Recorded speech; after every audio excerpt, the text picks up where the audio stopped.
RJD के स्थापना दिवस पर लालू प्रसाद यादव ने दावा किया है कि अगस्त में केंद्र की एनडीए सरकार गिर जाएगी।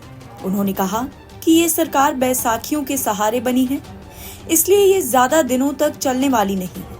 उन्होंने यहाँ तक दावा किया है कि कुछ महीने बाद बिहार में मध्यावधि चुनाव होंगे। इसके बाद तेजस्वी यादव के नेतृत्व में महागठबंधन की सरकार का गठन होगा। लालू प्रसाद यादव ने कहा कि मैं कार्यकर्ताओं से अपील करना चाहूंगा कि वो आगामी चुनाव के लिए खुद को तैयार रखें। चुनाव कभी भी हो सकते हैं। केंद्र सरकार बहुत कमजोर है, उसकी नींव बहुत कमजोर है।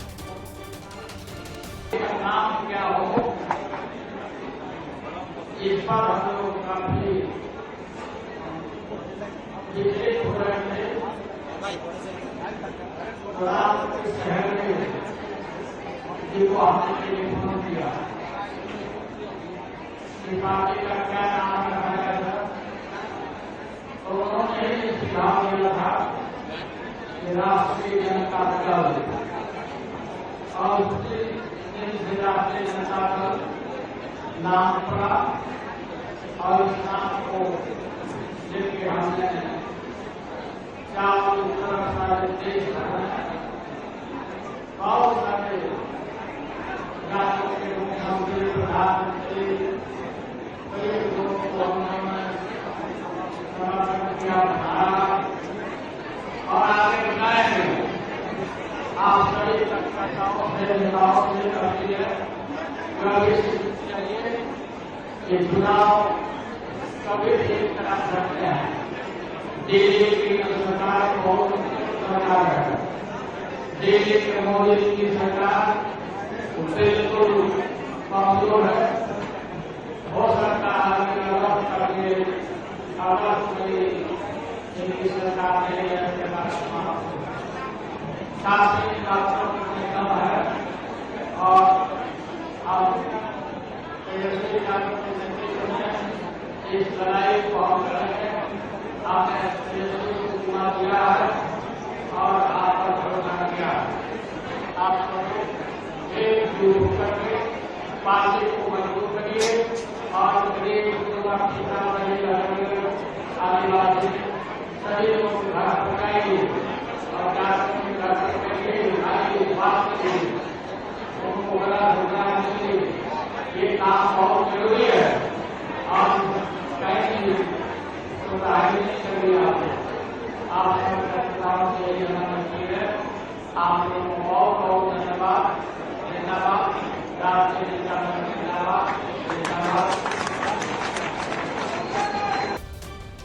तो वहीं जेडीयू नेता केसी त्यागी ने शुक्रवार को कहा कि जेडीयू और टीडीपी जैसे मजबूत स्तंभों के समर्थन वाली एनडीए सरकार 2029 के बाद जारी रहेगी। केसी त्यागी ने लालू यादव को घेरते हुए कहा कि वो निराश है। जेडीयू और टीडीपी इस सरकार के दो मजबूत स्तंभ है और ये सरकार 2029 के बाद भी जारी रहेगी। 5 साल का कार्यकाल पूरा नहीं कर पाएगी, क्या आधार और औचित्य है उनके पास? लालू जी निराशा में हैं। जेडीयू और टीडीपी इस सरकार के दो मजबूत स्तंभ हैं और ये सरकार 2029 के बाद भी चलेगी। दूसरा सवाल सर ये है कि ने कहा है कि अगर सिर्फ 18 महीने के कार्यकाल को छोड़ दिया जाए तो पूरा समय ग्रामीण कार्य विभाग जेडीयू के पास रहा और इस मंत्रालय और बिहार में लगातार भ्रष्टाचार इस मंत्रालय में देखने को मिल रहा है। इंजीनियर्स के खिलाफ हुई कार्रवाई से साबित होता है कि बिहार की नीतीश सरकार भ्रष्टाचार पर कोई समझौता नहीं करे। उधर जीतन राम मांझी ने कहा है कि सजा बदनाम करने की कोशिश की जा रही है। औसत से ज्यादा मूसलाधार बारिश हुई है जिस वजह से पुल क्षतिग्रस्त हुए हैं। अत्यधिक बारिश की वजह से बिहार ही नहीं, आसाम, नॉर्थ ईस्ट, हिमाचल प्रदेश, उत्तर प्रदेश के कई हिस्सों में भी इसी प्रकार की घटनाएं देखने को और सुनने को मिली। हाथरस में पीड़ित परिवार से मिलने गांधी ने योगी सरकार से ज्यादा और जल्द मुआवजा देने की मांग की है। मैं श्री राहुल गांधी की इस मांग से सहमत हूं कि पीड़ितों को अधिक से अधिक आर्थिक सहायता मिलनी चाहिए, चूँकि वो समाज के बहुत ही कमजोर तबकों से संबंधित लोग हैं। लेकिन यूपी सरकार के मंत्री संदीप जी ज्यादातर पीड़ित परिवारों को मुआवजा के चेक वितरित किए जा चुके हैं। राहुल गांधी बेवजह संवेदनशील मुद्दे पर राजनीति करना चाहते हैं। इस विषय पर राजनीति करने की आवश्यकता नहीं है, लेकिन कई परिवारों ने मुआवजा बढ़ाने की गुजारिश भी की है, उस पर भी उत्तर प्रदेश सरकार को ध्यान देना चाहिए। इधर सर ने कहा है कि क्या गलती थी चंपई सोरेन का कि हेमंत सोरेन ने चंपई सोरेन को हटाकर मुख्यमंत्री बन गए।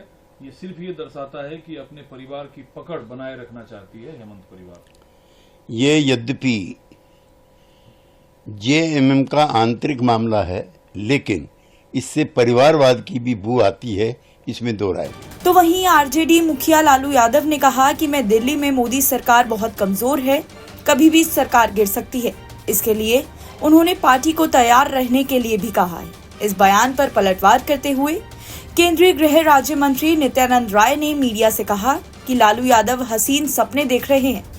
तीसरी बार देश और बिहार की जनता ने पीएम मोदी को पीएम बनाकर अपनी इच्छा जता दी है कि पीएम मोदी ही भारत के सच्चे सपूत है और देश को आगे बढ़ा सकते हैं। सपने लालू जी देख रहे हैं। तीसरी बार इस देश और बिहार की जनता ने माननीय नरेंद्र मोदी जी को प्रधानमंत्री बनाकर अपनी इच्छा जता दी है कि नरेंद्र मोदी जी ही भारत के सच्चे सपूत हैं और इस देश को बढ़ा सकते हैं, इस देश को बचा सकते हैं। इसलिए अब बिहार की जनता नरेंद्र मोदी जी में विश्वास करती है, नीतीश कुमार जी में विश्वास करती है, एनडीए भाजपा में विश्वास करती है। अब बिहार की जनता जंगल राज स्थापित नहीं होने देना चाहती है, बिहार को बर्बाद और बदनाम नहीं होना देना चाहती है। यहाँ अपराधियों का राज बिहार की जनता नहीं चाहती है, धूल चटा देगी। कुछ नहीं। आपको बता दें कि पटना स्थित आरजेडी दफ्तर पर पार्टी के 28वें स्थापना दिवस पर कार्यक्रम का आयोजन किया गया था। इसमें लालू प्रसाद यादव सहित पार्टी के तमाम वरिष्ठ नेता भी शामिल हुए। कार्यकर्ताओं ने तेजस्वी यादव को मुकुट पहनाकर स्वागत किया। वहीं दूसरी ओर अभी हाल ही में दिल्ली से पटना पहुंचे जेडीयू के राष्ट्रीय कार्यकारी अध्यक्ष संजय झा ने कहा था कि बीजेपी से टकराव का सपना देखने वालों को निराशा हाथ लगेगी। बीजेपी और जेडीयू की ओर से लगातार तेजस्वी यादव पर हमला किया जा रहा है। नीतीश के करीबी मंत्री अशोक चौधरी सहित बाकी मंत्रियों ने कहा कि तेजस्वी यादव के कार्यकाल के दौरान बने पुल ही गिरे हैं। पुल गिरने को लेकर बिहार में लगातार सियासत जारी है। एनबीटी ऑनलाइन की रिपोर्ट।